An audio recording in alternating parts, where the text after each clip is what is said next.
சொந்தமாக YouTube channel நடத்த வேண்டுமா? நீங்களும் பிரபல ஆங்கர் ஆக வேண்டுமா? உடனே சேருங்கள் Pandey school of journalism. Contact 7388242242. பாகிஸ்தானின் 9 பயங்கரவாத முகாம்களை குறிவைத்து இந்திய ராணுவம் நடத்திய தாக்குதல் தன்னுடைய கணவருக்கு செலுத்தும் உண்மையான அஞ்சலி என பெஹல்காம் பயங்கரவாத தாக்குதலில் உயிரிழந்த சுபம் திவேதியின் மனைவி தெரிவித்துள்ளார். ஆபரேஷன் சிந்தூர் குறித்து செய்தியாளர்களிடம் பேசிய சுபம் திவேதியின் மனைவி, என் கணவரின் மரணத்திற்கு பழி வாங்குவதற்காக பிரதமர் மோடிக்கு நன்றி தெரிவிக்க விரும்புகிறேன்.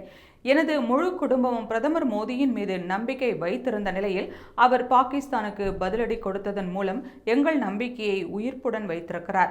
இதுவே என் கணவருக்கு செலுத்தும் உண்மையான அஞ்சலி என்பதால் என் கணவர் எங்கிருந்தாலும் இன்று அவரது ஆன்மா சாந்தி அடையும் என்று தெரிவித்துள்ளார். முன்னதாக பெஹல்காம் பயங்கரவாத தாக்குதலுக்கு பதிலடி கொடுக்கும் வகையில் ஆபரேஷன் சிந்தூர் மூலம் லஷ்கர்-இ-தொய்பா மற்றும் ஜெய்ஷ்-இ-முகமது பயங்கரவாத இயக்கங்களின் தலைமையகங்கள் உள்ளிட்ட 9 இடங்களில் தாக்குதல் நடத்தப்பட்டது. ஆபரேஷன் சிந்தூரில் 1971 போருக்கு பிறகு முதல் முறையாக இந்திய ராணுவம், விமானப்படை மற்றும் கடற்படை இணைந்து பாகிஸ்தான் மீது தாக்குதல் நடத்தியுள்ளது.